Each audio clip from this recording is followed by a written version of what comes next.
अभिषेक, तुम्हारा सर्टिफिकेट आ गया है?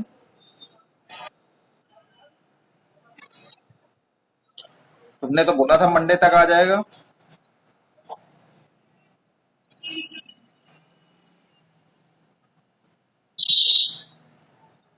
बात वो नहीं है कि जैसा आएगा सबमिट होना है, बात होना है कि सबमिशन जरूरी है।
So in last lecture we studied about the channel allocation and different channel allocation problem.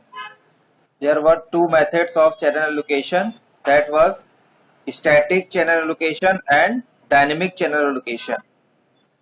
So dynamic channel allocation, static channel allocation with the discussed using different formulas by which we can calculate the time, and the dynamic channel allocation there are various key assumptions as studied. There were station model, there were single channel assumption, then collision assumption, continuous time, slotted time and carrier sense. Last जो point हमारा था वो था career sense.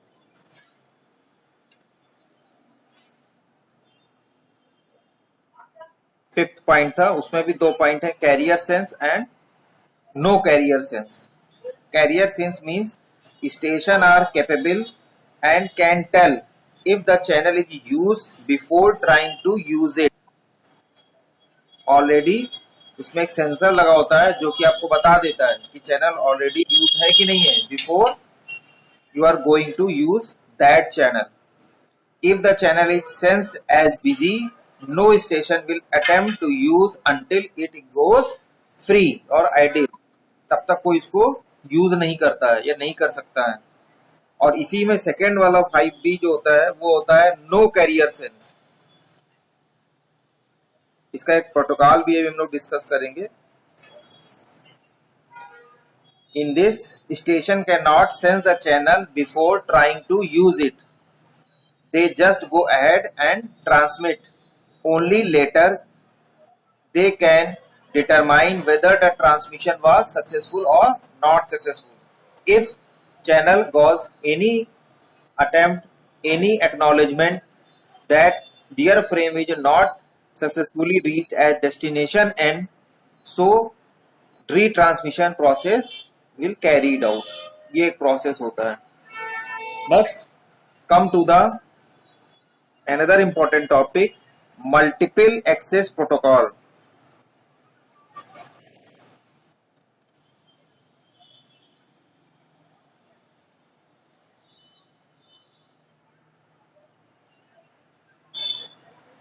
तो जहां हमने अभी आपसे बात की, इतनी सारी प्रॉब्लम थी चैनल एलोकेशन में, उसके लिए हमने डायनेमिक और स्टैटिक एलोकेशन को भी डिस्कस किया.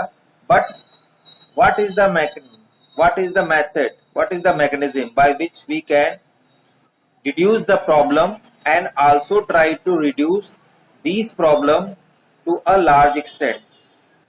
इसमें सबसे पहला कॉन्सेप्ट होता है चैनल एलोकेशन, जिसको हम लोग कहते हैं ALOHA. Aloha channel allocation, actually में इसका मतलब होता है एलोकेशन ऑफ चैनल या channel allocation process. So in 1970 the network administrator Norman Abramson and John Abramson, book में आपको ज्यादातर यही नाम मिलेगा क्योंकि इन्हीं के नाम से पेपर पब्लिश हुआ था. Norman Abramson and his colleague at the University of Hawaii devised a new and elegant method to solve channel allocation problem. This work extended by many researchers since the Abraham's work and named their work as Aloha. Aloha नाम इसी तरह से पढ़ा है, allocation of channel. इन्होंने ही जो channel allocation problem है उसको रिड्यूस और डिड्यूस करने के लिए अपना प्रोजेक्ट, अपना कुछ रिसर्च पेपर पब्लिश किया था. इनके इस वर्क को, इस पेपर को ही नाम दिया गया ALOHA. So there are various version of ALOHA, जो इन्होंने वर्जन दिया था. तो जो जॉन अब्राहम्स का जो पहला, नॉर्मन अब्राहम्स और जॉन अब्राहम्स का जो पहला ओरिजिनल वर्क था उसको प्योर एलोहा नाम दिया गया है. After the successful research of pure Eloah and also highlight the problem or shortcomings of pure Aloha, then comes to the Robert was the another network administrator published their research work on the basis of Norman Abraham's work known as slotted Aloha. So there are two variations of Aloha. बहुत important है, इससे बड़ा question जरूर आता है. First one is pure Aloha. Second one was slotted Aloha, जो हम लोग अभी वन बाय वन डिस्कस करेंगे. So next, pure Aloha.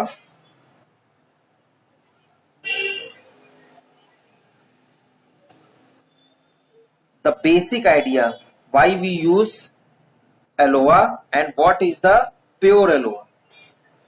Suppose whenever user transmit the data to the sender, there will be some collision, may be possible.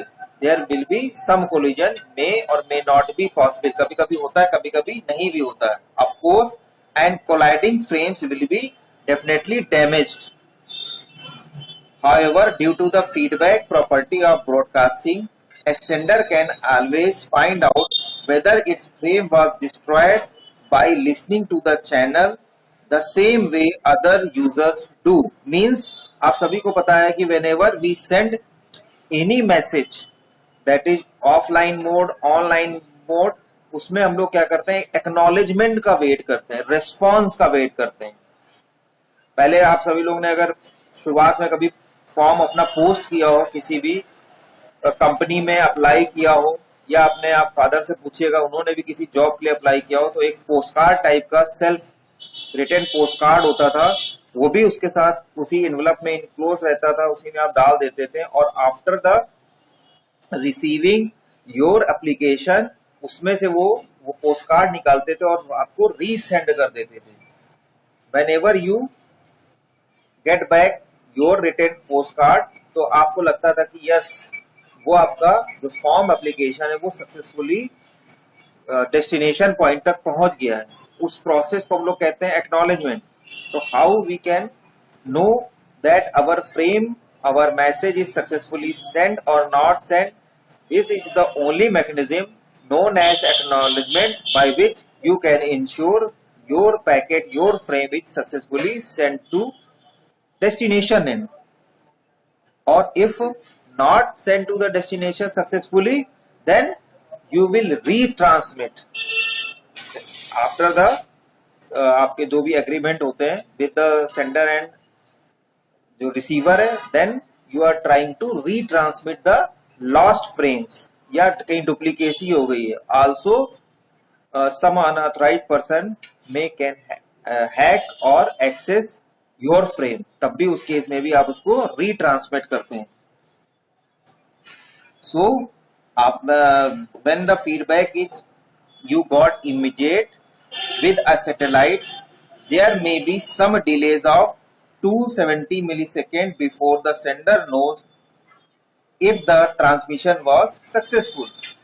If listening while transmitting is not possible for some reason, acknowledgements are needed. If the frame was destroyed, the sender just waits a random amount of time and sends it again. Maybe there are some scenario कि acknowledgement is not received by you, but you are so in hurry, और आपको ये भी लग रहा है कि जो चैनल आपने कैप्चर किया है, जो चैनल आपको कहीं से कहीं मिला है, so you are not wait for the acknowledgement, और आपने क्या कर दिया कि रिस्पॉन्स नहीं भी मिला है और एक्नॉलेजमेंट भी नहीं आ रहा है, तो आपने क्या किया, उसी बीच में मीन टाइम आपने अपने फ्रेम को रीसेंड कर दिया. ये भी एक प्रोसेस है. तो बहुत सारे लोग जब वेट नहीं करते हैं तो क्या करते हैं, आप उसको रीसेंड कर देते हैं. बिल्कुल उसी तरह से जैसे कि सपोज करिए आपने माउस के थ्रू अपने कंसोल पे कोई वर्क कर रहे हैं और आपने किसी फॉर्म को क्लिक किया, फॉर्म को ओपन होने में, सेशन को पूरा एक्सेस होने में it takes too much time. तो आप क्या करते हैं, meanwhile you can click more than 2 or 3 or 4 times, लगातार आप उसको क्लिक करते रहते हैं. और उसके बाद क्या होता है, ये क्लिक करने का मतलब क्या होता है, क्योंकि आपको रिस्पॉन्स मिला नहीं, कोई एक्नॉलेजमेंट मिला नहीं, तो क्या हो रहा है, बार बार आप उसी फ्रेम को रीट्रांसमिट करते चले जाने, उसी टास्क को बार बार ट्रिगर फायर करते चले जाना है. और फाइनली क्या होगा, ये क्यूज क्रिएट कर देगा, बिकॉज आपको डर लग रहा है कि आपका सेशन कहीं ऑफ ना हो जाए, आपको कहीं दूसरी जगह जाना है, कोई दूसरा काम करना है, तो उसी बीच में उस टाइम को यूटिलाइज करने के वजह से आप क्या करते हैं, number of clicks you can made on the form, या ओके बटन आपने कई बार प्रेस कर दिया. कभी कभी if there are no arrangement during query handling और you did not disable the okay और सबमिट बटन, वो query number of times fire हो जाती है और आपकी डेटाबेस में डुअल एंट्री रिडंडेंट डेटा भी एंटर हो जाता है. इसीलिए इट इज एडवाइजेबल, आप लोगों ने सभी लोग ने ट्रेनिंग की होगी, जब भी आप किसी बताया गया होगा, फॉर्म आपने बनाया होगा, वैलिडेशंस की बात हम हमेशा करते हैं, तो ये जरूर बताते हैं कि जैसे ही सबमिट या ओके बटन किया, whenever you got any response, कोई नया फॉर्म ना खुल जाए, कोई मैसेज ना आ जाए, तो उस टाइम इंटरवल में आपका ओके और सबमिट बटन है वो डिसेबल हो जाए. मतलब एक बार क्वेरी फायर करने के बाद you are not able to fire again, जब तक कि आपको कोई रिस्पॉन्स ना मिल जाए. सेम जो प्रोसेस है, same concept is also followed in this concept. If the frame was destroyed, the sender just waits a random amount of time and sends it again. The waiting time must be random or the same frame will collide over and over. जो मैंने अभी आपको situation बताया कि whenever you are going to hit again and again, तो क्या हो रहा है, वो बार बार कोलाइड करता चला जा रहा है. और एक्चुअल मैसेज क्या है, रिसीवर एंड नेवर नोस, उसको पता ही नहीं चल पाता है. The waiting must be random or same frame will collide over and over, and this creates a chaos at the receiver end. This process is also known as congestion system. इस process को हम लोग congestion system कहते हैं. अगर मैं आपको भी एग्जाम्पल से बता दे रहा हूँ, प्योर एलोंगा में क्या होता है, सपोज करिए कि ये आपका एक यूजर है, यहाँ पे डिफरेंट यूजर्स हैं, एक यूजर आपका ए है और इसने कुछ 2 पैकेट 2 फ्रेम यहाँ पे सेंड किया हुआ. फिर यूजर बी है, इसने meanwhile only 1 packet send. User C है, इन्होंने 2 पैकेट अभी रिसेंटली सेंड किए हैं, बट इनका एक पैकेट लगभग डेस्टिनेशन एंड पे पहुंचने वाला है। अभी मैं इसको एक्सप्लेन कर देता हूं। डी है, इनके 2 पैकेट अभी यहाँ पे सेंड है और लगभग 2 packets are going to received by your receiver. Further कोई एक और आपका यूजर है, उसके भी पैकेट कुछ सेंड हो रहे हैं, थोड़ा सा आगे चले हैं और कुछ पहुंच गए हैं। सो जब आप इस डायग्राम को देख रहे हैं तो आप पा रहे हैं कि जो ए आपका यूजर है, दिस इज द यूजर, इसने अभी अभी 2 पैकेट सेंड किए हैं। बी ने अपना पैकेट सेंड कर दिया और ये कुछ टाइम ट्रेवल कर चुका है, डिस्टेंस इसने कवर कर ली है। सी के कुछ 2 पैकेट्स यहाँ पे और एक पहुंचने वाला है। डी के 2 पैकेट यहाँ पे और 2 पहुंचने वाले हैं। ई का ये अभी रिसेंट ट्रांसमिटेड पैकेट, कुछ इसने डिस्टेंस कवर कर ली है, more than half distance covered by this packet, और ये पैकेट लगभग पहुंचना या पहुंच गया या पहुंचने वाला है। So we have made frames all the same length because the throughput of LOA system is maximized by having a uniform frame size। ये मैं आपको पहले बता भी चुका हूँ कि फ्रेम साइज लगभग हम यूनिफॉर्म ही रखते हैं फॉर अ चैनल। ये सभी चैनल को आप एक एक्सेस कर लेते हैं, rather than by allowing variable length frames।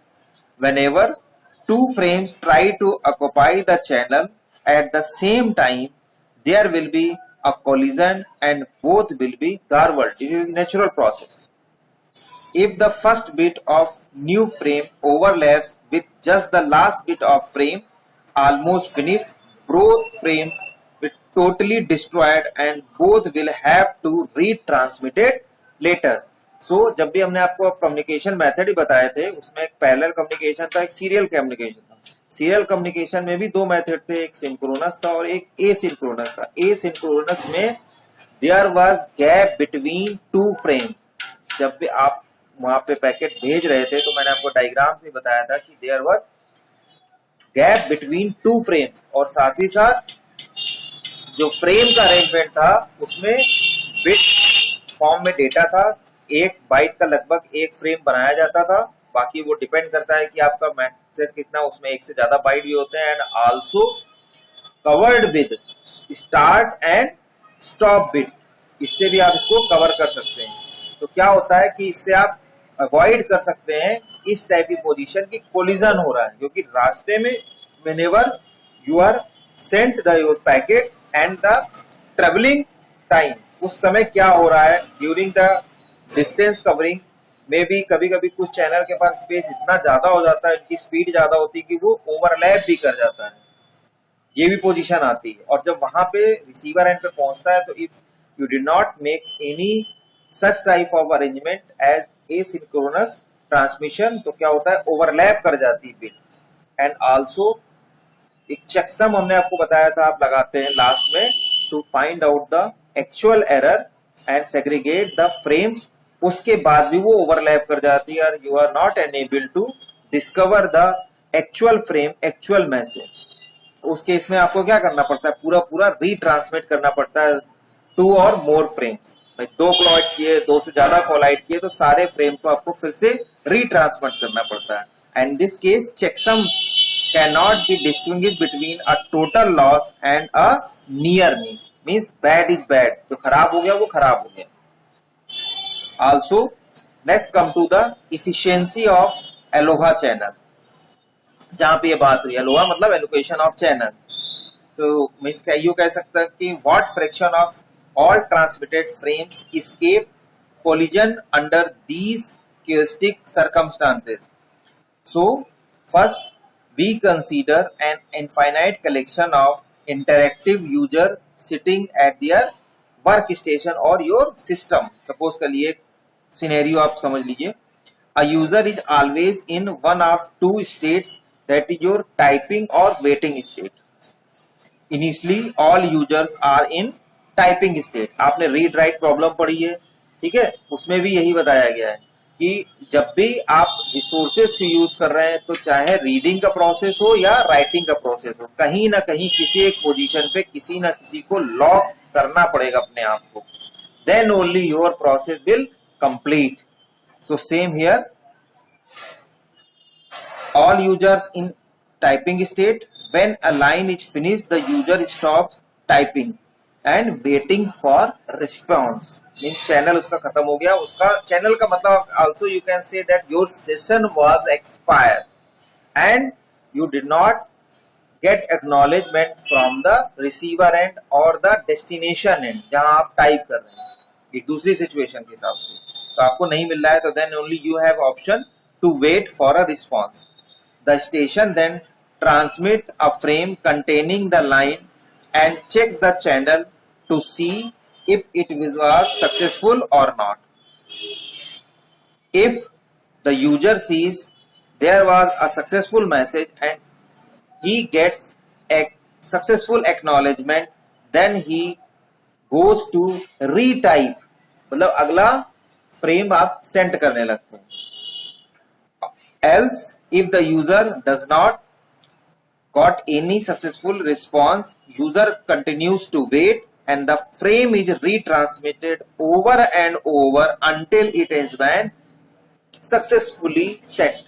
क्योंकि रिस्पॉन्स मिला नहीं है, और रिस्पॉन्स जब आपको मिला नहीं है तब क्या करते हैं आप, लगातार हिट करते रहते हैं अपने जॉब को, क्योंकि यू आर वेटिंग पोजीशन और साथ ही साथ क्या कर रहे हैं, आपको कुछ रिस्पॉन्स भी नहीं मिल रहा है. तो जैसे ही आपको लाइन मिली, चैनल क्लियर मिला, आपने तुरंत उसको फिर से फ्रेम को सेंड कर दिया, यानी अपने जॉब को हिट कर दिया. और जब आप नंबर ऑफ टाइम हिट करते हैं तो थोड़ी देर बाद वो बर्स्टी हो जाता है, चैनल का जो रिसोर्सेज होते हैं वो डेडलॉक की कंडीशन पे हो जाते हैं, तो फिर इनडेफिनिट वेट हो जाता है. तो इसीलिए it is good programming step कि जब भी आप इस तरह के फॉर्म बनाते हैं, क्योंकि वो भी एक मैसेज है, वहां पे भी आप समझ लीजिए कि आपका जो यूजर इंटरेक्टिव पेज है वो सेंडर है और जो आपका डेटाबेस है वो आपका डेस्टिनेशन है. By the help of query your request is captured in the form and after processing with a query वो डेटाबेस में जाके स्टोर हो जाती है. तो उस केस में क्या हो रहा है कि whenever you fired a query until you did not got your acknowledgement, your OK or submit button means hit button must be disabled. ये गुड प्रोग्रामिंग में है. अब आप लोग ने अरेंजमेंट किया है नहीं किया है, वो अगर नहीं भी किया है तो इसको जरूर कर लिए, क्योंकि ये वैलिडेशंस भी बोले जाते हैं, इनको वैलिडेशन के थ्रू भी आप चेक करते हैं. So now suppose frame time denote the amount of time needed to transmit the standard fixed length frame. Means standard fixed length का मतलब हो गया frame length divided by the bit rate.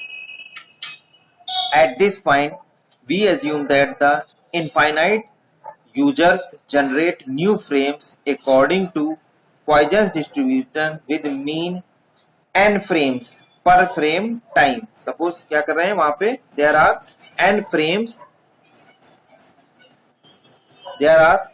frames per frame time, क्योंकि you are जो है not in waiting position, और when ever you got any channel, आपको कोई सेशन मिला, आपने तुरंत प्रोसेसिंग स्टार्ट कर दी विदाउट वेटिंग योर रिस्पॉन्स, कि आपने प्रोसेसिंग बाद आपको रिस्पॉन्स क्या मिला. So if n is greater then 1, channel एक से ज्यादा आपने अगर कर दिए, the user is generating frames at a higher rate than the channel can handle. क्योंकि आपके पास टाइम है नहीं, सेशन का आपने यूज नहीं किया, साथ ही साथ चैनल जो भी मिला उसको विदाउट सेशन भी आपने पार करके, क्योंकि कुछ सेशन में एक्स्ट्रा टाइम भी आपको दिया होता है, कुछ तो ब्लॉक होते हैं, इनको हार्ड सेशन कहते हैं, और कुछ में थोड़ी लिबर्टी रहती है. जैसे लाइक आप किसी भी रोड सिग्नल पे जाते हैं तो सिग्नल में नंबरिंग स्टार्ट होती है, सेकेंड्स रहते हैं, एंड आफ्टर जब ग्रीन सिग्नल जो है जिसमें आपके लिए ग्रीन डायरेक्शन होता है, ग्रीन सिग्नल होता है, उसके बाद भी वो कुछ एक्स्ट्रा टाइम देते हैं, 1 2 3 4 5 सेकेंड का, डिपेंड करता है upon the setting and the position of the route. उस पोजीशन की, उस रूट की पोजीशन का है उसके हिसाब से. लेकिन उसके बाद भी आप लोग क्या करते हैं कि प्रोसेस करते ही चले जाते हैं. सो higher rate than the channel can handle and nearly every frame will suffer a collision. For reasonable throughput, we can accept your frames is from 0 to n, मतलब जो आपकी फ्रेम की रेंज होगी वो 0 to 1 के बीच में होगी, सक्सेसफुल और not successful. In addition to new frame, the station also generate retransmission of frame that previously suffered collision, because आपके पास तो बहुत सारे frames हैं and also you did not get acknowledgement from the receiver end, और आपने क्या किया, वो नए फ्रेम भी डाले, साथ ही साथ जो पुराने प्रीवियस फ्रेम जो है जिनका एक्नॉलेजमेंट नहीं मिला था उनको भी आपने रीट्रांसमिट कर दिया. तो क्या होगा, ये और ज्यादा क्यूज क्रिएट कर देगा. सो नाउ इसको हम एक फॉर्मूले के थ्रू ड्राइव कर लेते हैं कि एक्चुअल में लोड क्या होता है और टाइम कितना मेन यहाँ पे आपका एक्सपेंड करता है. So let us assume that the probability of k transmission attempts per frame, probability है आपकी k transmission per frame time, old and new combined, it also Poisson with mean g per frame time, because क्या हुआ कि आपको नए frame भी send करने हैं और साथ ही साथ जो प्रीवियस फ्रेम जिनका आपको एक्नॉलेजमेंट नहीं मिला है वो फ्रेम भी आप सेट कर रहे हैं. तो जो एक्चुअल जो आपका फ्रीक्वेंसी हो जा रही है वो हो जा रही है जी, कैपिटल जी. एन फ्रेम्स हैं और जो नई फ्रीक्वेंसी आपकी हो जा रही है दैट इज योर जी पर frame time.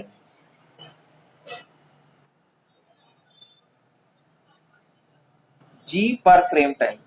So now G is greater than N, ये आपको दिख भी रहा है, g is greater than or equal to n, means at low load means there will be few collisions. so जो आपका g है at लगभग आपका n के बराबर है, लगभग g जो है आपके n के बराबर है. and if there are many collisions, old and new frames are more, mean combination is more, then आपका जो नया वाला लोड है डेफिनेटली प्रीवियस लोड से ज्यादा हो जाएगा. So under all load the throughput S, throughput आपका यहां पे कैलकुलेट करने हैं, that is your S is just the upper load G times the probability P0 of a transmission succeeding, that your new throughput is equal to G P0. G is the new load, S is your throughput, and P0 is the, that is probability that a frame does not suffer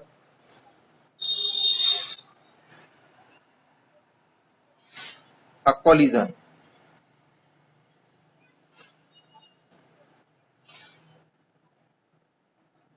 This is the formula. यानी actual जो आपका slot है that is जी, जो कि total mean है आपके frame जो आपने सेट किया है, एंड द प्रोबेबिलिटी P0 जो हमने नाम दिया है. प्रोबेबिलिटी क्या है कि जिसमें आपके लग रहा है कि फ्रेम सफर नहीं हुए कोलिजन में आपके.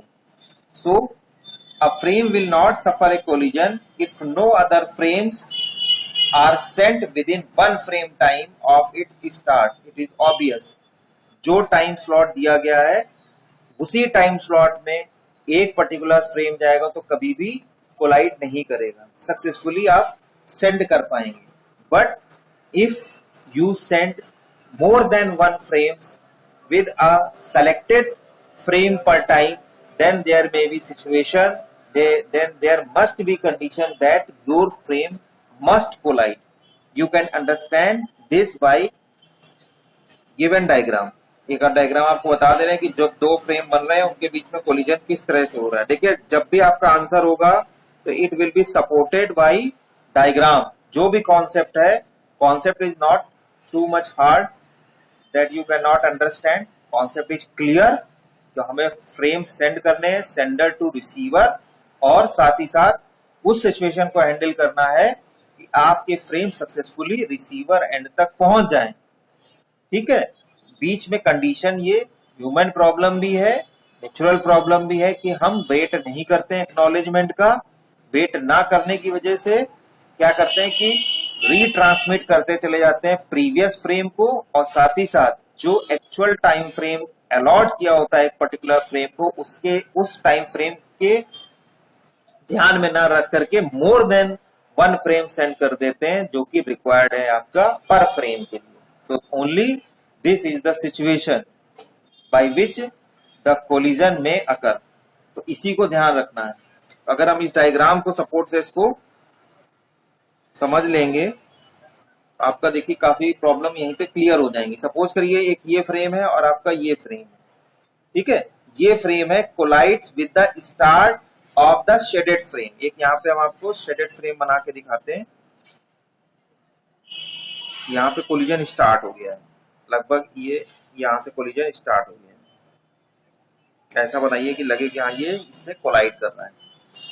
ये एक रेंज है यहाँ पे, सपोज करिए यहाँ पे this is the actual frame area. तो ये जो है टाइम यहाँ पे t0 इनको अलॉट किया गया हुआ है. यहाँ पे इस फ्रेम का टाइम जो है यहाँ से ये t0 प्लस टी है, ये आफ्टर t टाइम के बाद ये हुआ है.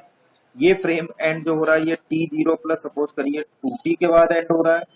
और यहाँ जो इसका एक्चुअल टाइम है वो खत्म होना चाहिए, date is t0 plus 3t.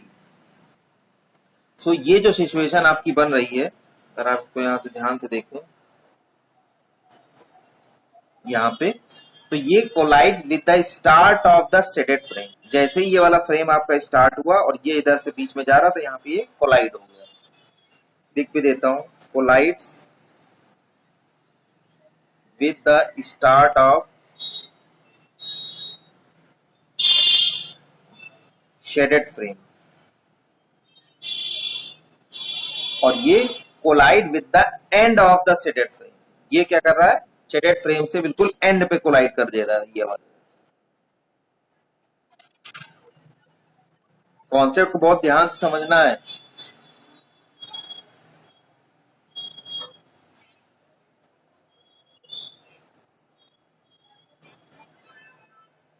ठीक है, बाकी मैंने आपको टाइम स्लॉट यहाँ पे बता दिया है. अब इस डायग्राम को, जब भी डायग्राम बनाएंगे उस डायग्राम को एक्सप्लेन भी करेंगे. ये सिचुएशन जो एक्चुअल में हम लोग डिस्कस कर रहे थे कि फ्रेम कोलाइड कर जा रहा है, तो कोलाइड कैसे कर जा रहा है, टाइम इंटरवल नहीं मैनेज हो पा रहा है, ये पूरी उस सिचुएशन को यहाँ पे शो किया गया with the help of this diagram.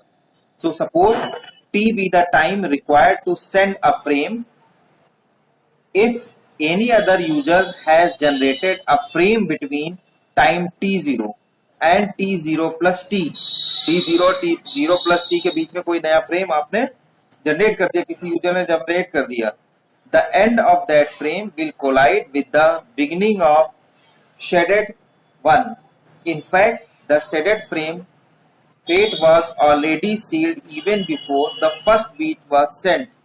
But since in pure Aloha, a station does not listen to the channel before transmitting it, so it has no way of knowing that another frame was already underway. क्योंकि आपने time manage किया नहीं और यहाँ पे कोई ऐसा mechanism लगा ही नहीं है. Time is the only mechanism by which we can control this.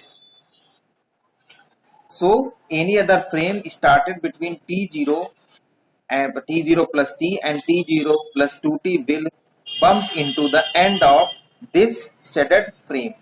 So the probability, अगर इस आप डायग्राम को कंक्लूड करें, probability that k frames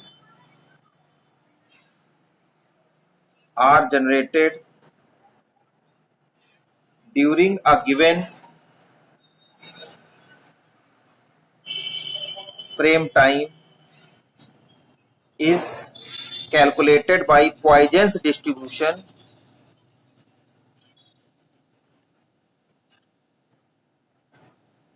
Poisson's mean जिस तरह कैलकुलेट किया जाता है, Poisson डिस्ट्रीब्यूशन होता है, that is your PRK, that is your capital G जो कि आपका टोटल लोड है, exponent E minus G. This is calculated by the Normans Abramson. उन्होंने इसको कैलकुलेट किया था using Poisson distribution upon factorial k. k is the already जो आपकी प्रोबेबिलिटी थी पर ट्रांसमिशन फ्रेम की। सो द प्रोबेबिलिटी ऑफ जीरो, अगर आपके फ्रेम है, अगर फ्रेम है ही नहीं तो क्या होगा, ई की पावर माइनस जी।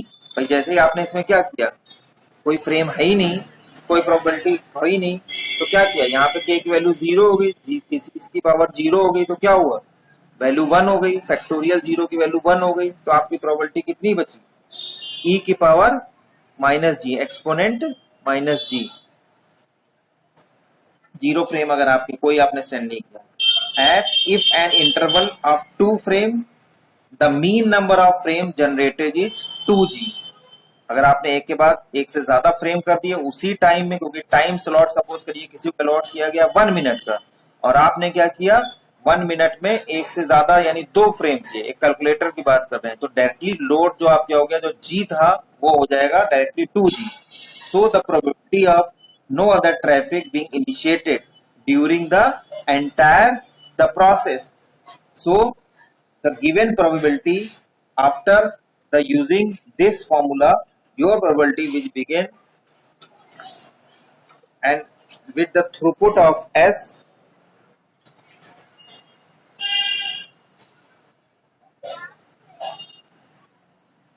भाई जैसे आपने प्रोबेबिलिटी करी तो आपको जो P0 हो जाएगा वो तो हो जाएगा आपका e की पावर माइनस 2g, लोड आपका यहाँ पे हो गया।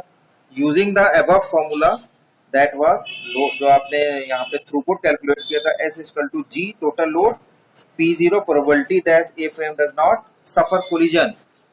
इसको इसमें आप वैल्यू यहाँ पे जब रख देंगे यहाँ पे, तो ये S आपका बन जाएगा, ये हो जाएगा G e की पावर माइनस 2g, जो कि P0 है, तो यानी डबल हो जाएगा। जैसे ही आपने लोड किया वो आपका तुरंत डबल हो जाएगा। So this is the pure Eloah, क्योंकि आप जैसे ही एक से ज्यादा स्लॉट में थ्रूपुट में फ्रेम डाल देंगे तो आपका क्या हो जाएगा, एक्चुअल जो थ्रूपुट है वो बढ़ जाएगा। तो this work is known as pure ALOHA. Next concept is second type is allocation is slotted Eloah.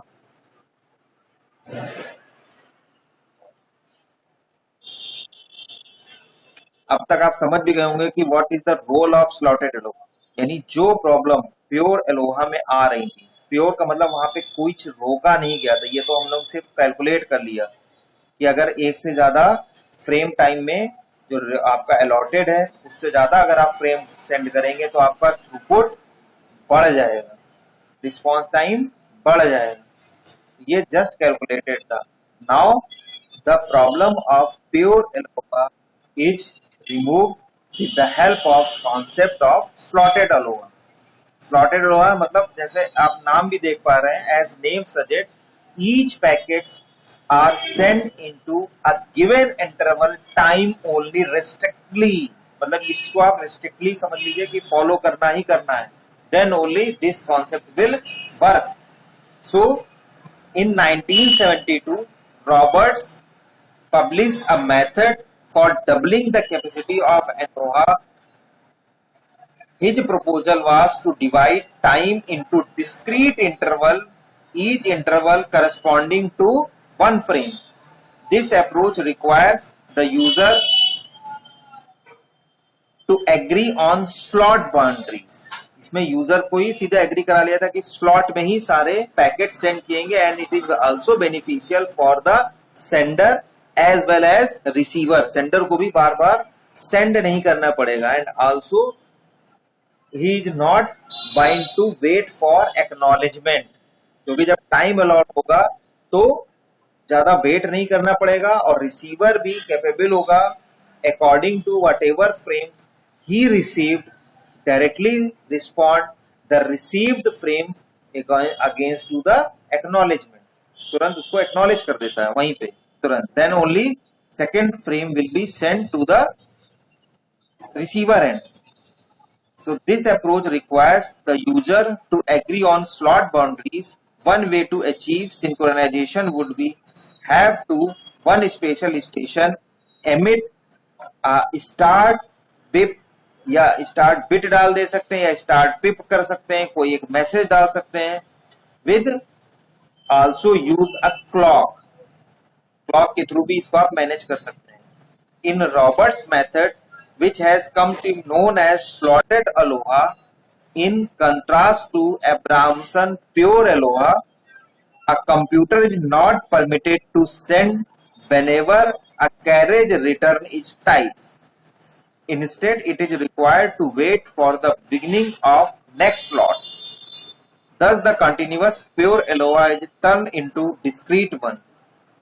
So, the vulnerable period is now half the probability of no other traffic during the same slot as our test in e की power minus जी. समझ रहे हैं? जो कि वहां पे था उसको तुरंत उसने क्या कर दिया, हाफ कर दिया. तो यहाँ पे टाइम था एक्चुअल में न्यू एंड ओल्ड का. तो अकॉर्डिंग टू द स्लॉटेड अलोवा, जब आपको स्लॉट मिल गया और फ्रेम आपके उतना ही है, न्यू और ओल्ड का जो एक्चुअल लोड है that is G. So now throughput will become as per the policy of slotted ALOA is g e की power minus g, means just half of the pure ALOA. Time आपका ये यहाँ पे तुरंत manage हो गया. You can also contrast pure ALOA and slotted ALOA with the given diagram जो मैं अभी आपको बनाने जा रहा हूँ with the help of graph. Working है ये आपकी. सपोज करिए आपके टाइम इंटरवल है 0. यहाँ पे जो अटेम्प्ट पर पैकेट्स हैं 0.5, 1, 1.5, 2.0 और जो ये एक्चुअल है पूरा आपका throughput per frame line S is. बहुत इंपॉर्टेंट डायग्राम है. इस डायग्राम को बुना करके पूछा गया है. साथ ही साथ इस डायग्राम से बेस्ड क्वेश्चन भी पूछे जाते हैं. Throughput per frame line. So whenever कोई क्वेश्चन इस तरह से जनरेट होता है कि compare and contrast between slotted and pure ALOA, then before writing in sentences और paragraph it is also necessary all of you that you must draw this diagram. On the basis of this diagram only you can differentiate the actual process of pure ALOA and slotted ALOA. तो ये जो time allotment लगभग आपका हो गया है. Suppose करिए that is 1.10, 0.20. I will send you fresh note 0.30, 0.40. Suppose करिए ये है यहाँ पे. ठीक है. और ये G है capital G, that is attempts पर पैकेट टाइम. तो टोटल आपका लोड होता है, टोटल लोड है. तो अगर इसमें आप डायग्राम ड्रॉ करते हैं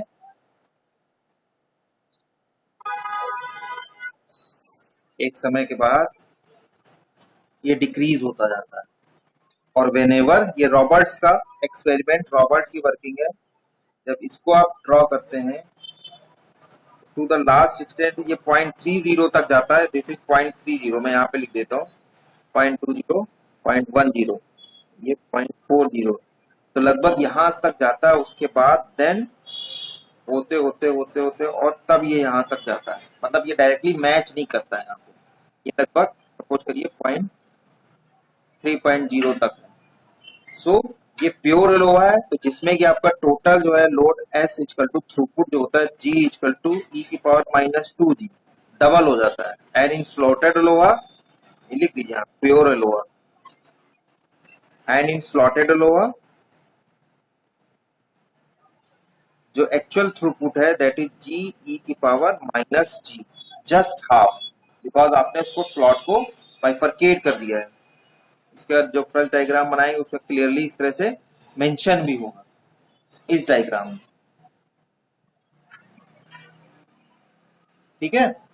तो यहाँ पे प्योर ALOA और स्लॉटेड ALOA को लिख करके डिफरेंशिएट कर दिएगा. कॉन्सेप्ट सिर्फ इतना ही है कि जो टाइम अलॉट प्योर ALOA में किया था उसमें सपोज कर लीजिए कि एक से ज्यादा जो कि हमने कंसीडर किए 2 packets are sent over the single packet time per frame. इसमें क्या हुआ कि आपने एक पैकेट को जो भी टाइम अलॉट किया है स्लॉट बना दिया उसमें एक ही पैकेट जाएगा. सो बेसिकली जो यहाँ पे जो लोड था वो जस्ट हाफ हो जाएगा.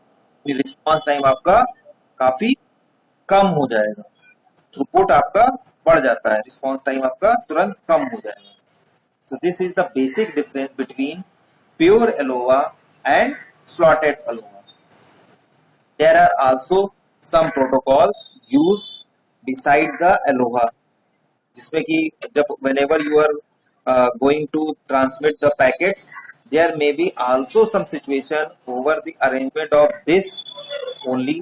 तब भी situation आ सकती है कि packets में collide, may lost when unauthorized user. So So, to avoid this type of problem, there are various other protocols known as CSMA, Carrier Sense Multiple Access with two variations. CSMA, Carrier Sense Multiple Access, इसमें भी दो variants होते हैं. पहला CA and second is CD, Collision Avoidance, Collision Detection. And CSMA is also with two variations, that is your persistent and non-persistent, which will be discussed in next lecture. तो अभी आप ये एलोहा को जरूर prepare करिए, इससे एक बड़ा क्वेश्चन श्योर आएगा. And also prepare diagram also, diagram जरूर आप प्रिपेयर करेंगे सभी लोग.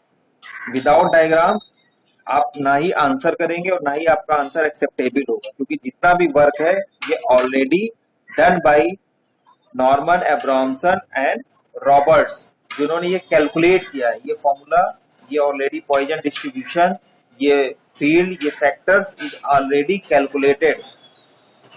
आपको सिर्फ उसको यहाँ पे शो करके और अपने अकॉर्डिंग, अभी इसको मैं स्लॉटेड लोआ को और एक्सप्लेन करूंगा, जहाँ पे कुछ नॉर्मल वैल्यूज रख करके इस फॉर्मूला को वेरीफाई किया जाएगा इन नेक्स्ट लेक्चर, तब आप इसको एक्चुअल इंप्लीमेंटेशन कर पाएंगे. So these all three diagram, ये वाला डायग्राम, ये वाला डायग्राम एंड ये वाला diagram, all are important.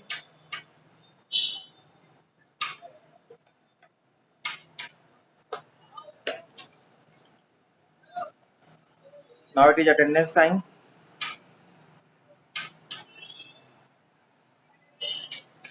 Aanchal Gupta,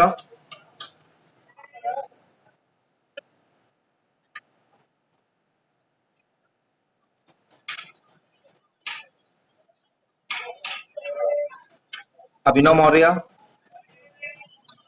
Abhishek Vishwakarma,